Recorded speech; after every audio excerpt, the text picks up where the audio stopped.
இந்த கேடுகட்ட ராதிகா பண்ண வேலைக்கு கண்டிப்பாக கதிரேசன் பதிலடி கொடுத்தே ஆகணும் அப்படின்னு நினைக்கிறவங்க மறக்காமல் இந்த வீடியோவுக்கு லைக் பண்ணி தருவீங்க. இன்னைக்கு நான் எபிசோடில் ராதிகா பண்ண வேலைக்கு தனத்துக்கு ஆக்சிடென்ட் ஆயிடுச்சு. தனத்துக்கு ஆக்சிடென்ட் ஆக காரணமே முழுக்க முழுக்க காரணம் அது ராதிகா தாங்க. இனி அடுத்ததாக என்ன நடக்கும் அப்படின்னு சொல்லிட்டு ப்ரெடிக்ஷனாக பார்க்கலாம் வாங்க. ருக்மணி அம்மா கதிரேசனை பார்க்க ஹோட்டலுக்கு நேராக கிளம்பிடுறாங்க. ஏன்னா ருக்மணி அம்மா ஏற்கனவே தனத்துக்கு கால் பண்ணி பார்த்துருக்காங்க, கால் எடுக்கலை அப்படின்றதுக்காக. சரி நம்ம போய் ஆட்டோ ஸ்டாண்டில் பார்க்கலாம் அப்படின்னு வந்து பார்த்துருக்காங்க ருக்மணி அம்மா. அந்த இடத்துல தனம் இல்லைன்னு சொல்லிட்டு ருக்மணி அம்மா பார்த்ததுமே சரி கதிரேசன் தம்பிகிட்ட கேட்கலாம் அப்படின்னு சொல்லிட்டு ஹோட்டலுக்குள்ளே போகிறாங்க. அந்த இடத்துல தான் கதிரேசன் கிட்ட ருக்மணி அம்மா கேட்குறாங்க, தம்பி தனத்துக்கிட்ட எதுவும் பேசுனீங்களா? அதுக்கு கதிரேசன் இல்லையம்மா நான் இன்னும் அவங்ககிட்ட பேசலையே அப்படின்னு சொல்லி கதிரேசன் சொல்ல, இல்லை தம்பி இந்த மாதிரி நான் கால் பண்ணி பார்த்தேன், தனம் ஃபோனே எடுக்க மாட்டேங்கிறா. சரி உங்களுக்கு எதுவும் விவரம் தெரியும் அப்படின்னு சொல்லிட்டு தான் நான் நேராக வந்துட்டு கொஞ்சம் பதட்டமாகவும் இருக்குது. இது நாள் வரைக்கும் தனா நான் ஃபோன் பண்ணனு உடனே எடுக்கிறவா இப்போ வரைக்கும் எடுக்காமல் இருக்கான்னா ஏதோ தப்பாக இருக்குது தம்பி அப்படின்னு சொல்லிட்டு ருக்மணி அம்மா சொல்ல, அப்படியெல்லாம் தனத்துக்கு எதுவும் ஆகாதம்மா அப்படின்னு சொல்லிட்டு கதிரேசன் சொல்லி சரி நான் ஃபோன் பண்ணி பார்க்குறேன் அப்படின்னு சொல்லிட்டு கதிரேசன் ஃபோன் பண்ண போகிற டயத்தில் தான் ஒரு கால் வருது. அந்த இதை எடுத்து பேசுகிறாங்க. ஹலோ யாருங்க அப்படின்னு சொல்லி கேட்கும்போது தான் இந்த மாதிரி தனத்தோட ஆட்டோ ஆக்சிடென்ட் ஆகி இந்த இடத்துல இருக்கு அப்படின்னு சொல்லிட்டு ஃபோன் பண்ணி சொல்கிறாங்க. அது உடனே பதறி அடிச்சுட்டு கதிரேசனும் ருக்மணி அம்மாவும் கிளம்பி போகிறாங்க அந்த இடத்துக்கு. அந்த இடத்துக்கு தான் கதிரேசன் போய் பார்க்குறாரு. அங்கே போனால் ஆட்டோ மட்டும்தான் இருக்குது, ஆனால் தனத்தை காணா அப்படின்னு சொல்லி பார்க்குறாரு. அதுவும் மட்டும் இல்லாமல் அந்த ஆட்டோக்குள்ளே வெறும் ரத்தமாக இருக்குன்னு சொல்லிட்டு ரொம்பவே பயப்படுறாரு கதிரேசன். ஏதாவது தனத்துக்கு ஆயிடுச்சோ அப்படின்னு சொல்லிட்டு ரொம்பவே பயப்படுறாரு. சரி அப்படின்னு பார்த்தா பக்கத்தில் இருக்கவங்க சொல்கிறாங்க, இந்த மாதிரி இங்கே ஆக்சிடென்ட் ஆகி அந்த பொண்ணு எங்கே இருக்குன்னு பார்த்தா ஹாஸ்பிட்டல் கூட்டிகிட்டு போயிட்டாங்கப்பா அப்படின்னு சொல்கிறாங்க கதிரேசன் கிட்ட. உடனே பக்கத்தில் இருக்கிற ஹாஸ்பிட்டலுக்கு கதிரேசனும் ருக்மணி அம்மாவும் சேர்ந்து போய் தேடுறாங்க.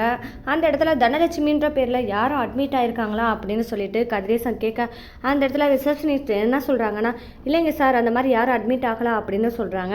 அப்போ அந்த இடத்துல தான் ஸ்ட்ரக்சரில் தனம் படுத்திருக்காங்க. தனம் படுத்திருக்க பார்த்ததுமே கதிரேசன் என்ன சொல்கிறாருன்னா, தனம் எந்திரிங்க தனம் உங்களுக்கு என்னாச்சு? ஒன்றும் இல்லை, உங்களுக்கு எதுவும் ஆக விட மாட்டேன், எந்திரிங்க தனம் அப்படின்னு சொல்லிட்டு தனத்தை எழுப்ப முயற்சி பண்ணுறாரு.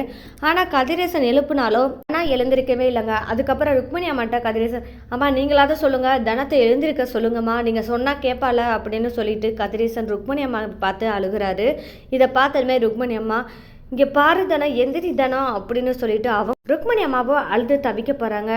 இந்த இடத்துல தான் அங்கே இருக்கிற டாக்டர் வந்து பார்த்து என்னாச்சு ஏதாச்சு அப்படின்னு சொல்லி கேட்கும்போது தான் இது என்னோட மனைவி தனம், இவங்களுக்கு ஆக்சிடென்ட் ஆயிடுச்சு அப்படின்னு சொல்ல போகிறாங்க. இவங்களுக்கு ட்ரீட்மெண்ட் பாருங்கள் அப்படின்னு சொல்லிட்டு கதிரேசன் சொல்ல போகிறாரு. உடனே சரிங்க ட்ரீட்மெண்ட் பார்க்குறோம் அப்படின்னு சொல்லிட்டு ஐசியூ வார்டுக்கு ஷிஃப்ட் பண்ண போகிறாங்க தனத்தை.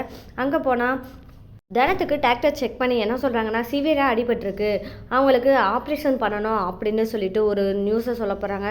இதை கேட்டதுமே கதிரேசன் ரொம்பவே பயப்பட போகிறாரு.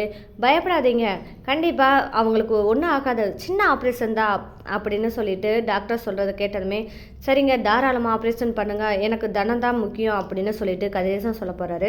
அடுத்ததாக என்ன நடக்க போகுதுன்னா, தனத்துக்கு ஆப்ரேஷன் முடிஞ்சு டாக்டர் வெளியே வர போகிறாங்க. என்னாச்சு டாக்டர் அப்படின்னு சொல்லிட்டு கதிரேசன் பதற்றத்தோடு கேட்க, பயப்படாதீங்க சார், உங்கள் மனைவி நல்லா இருக்காங்க, அவங்களுக்கு ஆப்ரேஷன் நல்லபடியாக முடிஞ்சிருச்சு அப்படின்னு சொல்லிட்டு டாக்டர் பதில் சொல்லும்போது ரொம்பவே ஹாப்பியாக ஃபீல் பண்ண போகிறார் கதிரேசன். இனி அடுத்ததாக என்ன செய்ய போகிறாருன்னா, தனத்தை தாங்குன்னு தாங்க போகிறாரு. தனத்துக்கு சாப்பாடு ஊட்டுறதுலேருந்து தனம் ரெஸ்ட் ரூம் போகிற வரைக்கும் கூட இருந்து ஒரு உதவியாக இருக்க போகிறது யாருன்னா கதிரேசன் தான். கதிரேசன் தன்னோட காதலை எப்படி வெளிப்படுத்த முடியும் அப்படின்ற விதத்தில் அவர் காமிச்சிட்டு இருக்காரு. இனி தனம் தாங்க முட்டாள்தனமான யோசனையிலேயே இருந்து இவ்வளோ தூரத்துக்கு கொண்டு வந்துட்டாங்க. இந்த ஆக்சிடெண்ட்டுக்கு முழு காரணம் ராதிகான்னு சொன்னாலும் இதில் பாதி பங்கு தனத்துக்கும் இருக்குது அப்படின்னு சொல்லலாம். ஏன்னா ராதிகா எந்த மாதிரியான ஃபோட்டோ அனுப்பிச்சாலும் தனத்துக்கு எங்கே போச்சு அறிவு? ஏன்னா கதிரேசன் தனத்தை தான் விரும்புகிறதா சொல்லி ஒரு லவ் லெட்டரே எழுதியிருக்காரு. இந்த இடத்துல எல்லாத்தையும் தெரிஞ்சுக்கிட்ட தானோ இப்போ ராதிகா வந்ததுனால மனசு மாறிடுவாரா கதிரேசன் அப்படின்னு ஒரு குழப்பத்தில் இருக்கிறது தப்பு தானங்க. ஏன்னா லவ் லெட்டரை படித்த தனத்துக்கு அவரோட காதல் எவ்வளோ தூரத்துக்கு இருக்குன்னா புரியாமல் இருக்காங்க. தனத்துக்கு கதிரேசன் மேலே காதல் இருக்குன்னா அதை கண்டிப்பாக அவர்கிட்ட சொல்லி 2 பேரும் அவங்களோட வாழ்க்கையில் சந்தோஷமாக இருக்கிறத விட்டுட்டு இப்போ ராதிகா குறுக்கால வந்துட்டா அதனால என்ன பண்ணுறது, நம்ம விலகி போகிறதா இல்லை இப்படியே கதிரேசனை விட்டுட்டு நம்ம இருக்க முடியாமல் தவிக்க போகிறோமா அப்படின்ற குழப்பத்தில் இருக்க வேண்டிய அவசியமே இல்லையே. ஏன்னா கதிரேசன் முழுக்க முழுக்க காதலிக்கிறது தனத்தை மட்டுமே. இது தெரிஞ்ச தனம் ஏன் கதிரேசனை விட்டு கொடுக்கணும்? ராதிகாவை அடிச்சு விரட்ட வேண்டிதானே. அவளை அடிச்சு விரட்டிருந்தா இப்போ தனத்துக்கு இந்த நிலைமையே வந்திருக்காது அப்படின்னு சொல்லலாம். இனி தான் ராதிகா ஹாஸ்பிட்டலுக்கு கிளம்பி வராங்க. தனத்துக்கு ஆக்சிடென்ட் ஆயிடுச்சு அப்படின்றத தெரிஞ்சு, ஏன்னா அவங்க நல்ல நினைப்போட ராதிகா வரப்போறது கிடையாது. அவள் இருக்காளா இல்லையா அப்படின்னு ஒரு கன்ஃபர்மேஷன் வேணுமே அப்படின்ற ஒரு காரணத்துக்காண்டி தான் வராங்க. ஆனால் அந்த இடத்துல தான் கதிரேசன் தனத்தை அவ்வளோ அன்பாகவும் கேரிங்காகவும் பார்க்குறத பார்த்த ராதிகாவுக்கு ரொம்பவே வயிறெறிய போது இந்த இடத்துல தாங்க ராதிகா ரொம்பவே பொறுமை இழந்து இருக்க போகிறாங்க. அப்போ தான் தனத்துக்கு இன்னும் பெரிய ஆபத்து வரப்போகுதுன்னே சொல்லலாம். இந்த இடத்துல என்னாலும் ராதிகா பற்றின உண்மை கண்டிப்பாக கதிரேசனுக்கு தெரிஞ்சே ஆகணும் அப்படின்னு நினைக்கிறவங்க மறக்காமல் என்னோட சேனலுக்கு சப்போர்ட் பண்ணி ஆதரவு தெரிவிங்க. ஏன்னா இனி வர எபிசோடில் ராதிகா பண்ண போகிற வேலையே பயங்கரமாக இருக்க போகுது. ராதிகா என்ன நினைக்கிறாங்கன்னா, தனம் இறந்துட்டானா கண்டிப்பாக நம்மளுக்கு பிரச்சனையே இல்லை, நம்ம வாட்டுக்கு கதிரேசன் மாமாவை கல்யாணம் பண்ணிட்டு இருக்கலாம் அப்படின்னு நினச்சிக்கிட்டு நம்ம ஹாஸ்பிட்டலுக்கு வந்தால் இங்கே பார்த்தா இவ குத்துக்கலாட்டம் மாமாவோட சாப்பிட்டுட்டு உட்காந்துருக்காளே அப்படின்னு சொல்லிட்டு ராதிகா நினைக்க போகிறாங்க. இனி இதுக்கு மேலே இவளை நம்ம விட்டு வைக்கக்கூடாது, ஹாஸ்பிட்டலில் வந்த ஜோலியாக இவளை கதையை முடிச்சு விட்டணும் அப்படின்னு சொல்லிட்டு ராதிகா நினைக்க போகிறாங்க. அதுபடியே ராதிகா என்ன பண்ண போகிறாங்கன்னா, தலைக்காணியை வச்சு நைட்டு தூங்கும்போது கண்டிப்பாக இவளை கதையை முடிச்சிடணும் அப்படின்னு சொல்லிட்டு பிளான் பண்ணுறாங்க. அந்த தருணத்தில் தான் ராதிகா பிளான் பண்ண மாதிரியே தலைகாணியை வச்சு தனத்தை கதையை முடிக்கணும் அப்படின்னு சொல்லிட்டு ஹாஸ்பிட்டலுக்குள்ளே போயிடறாங்க. ஆனால் அந்த இடத்துல இருக்க போகிறது யாருன்னா நம்ம கதிரேசன் இருக்க போகிறாரு. அப்போ தான் ஏய் என்ன ராதிகா பண்ணுற, இங்கே என்ன பண்ணிக்கிட்டு இருக்க அப்படின்னு சொல்லி கேட்கும்போது, ஒன்றும் இல்லை மாமா சும்மா தான் வந்தேன் அப்படின்னு சொல்லிட்டு தலைகாணியை கையில் வச்ச மாதிரியே இருக்க போகிறாங்க. அப்போ தான் அவர் கதிரேசனுக்கு தெரிய போகுது, இவன் நம்ம தனத்தை கொலை பண்ண வந்திருக்கா அப்படின்னு சொல்லிட்டு கதிரேசன் நினைக்க போகிறாரு. இது நினச்சதுமே என்ன செய்யற, என்ன ராதிகா பண்ண வந்திருக்க, தனத்தை கொலை பண்ணணும்னு சொல்லிட்டு தான் வந்திருக்கியா அப்படின்னு சொல்லிட்டு கதிரேசன் கேட்க, இல்லை மாமா அப்படிலாம் இல்லை மாமா சும்மா தான் மாமா அப்படின்னு சொல்லிட்டு சமாளிக்க போகிறாங்க.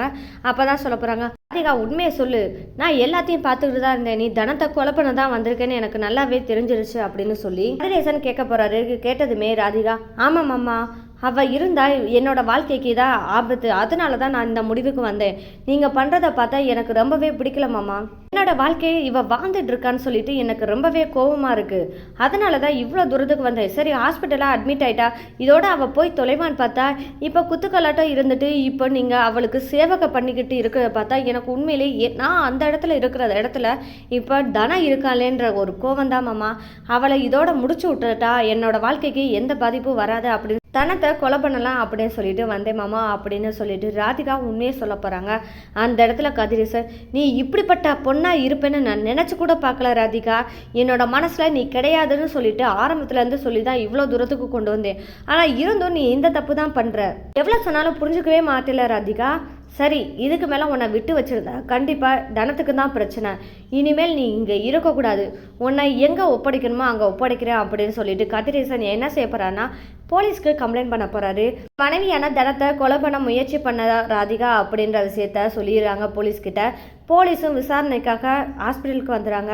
அப்போ ஆதாரத்தோட மாட்டிடுறாங்க ராதிகா.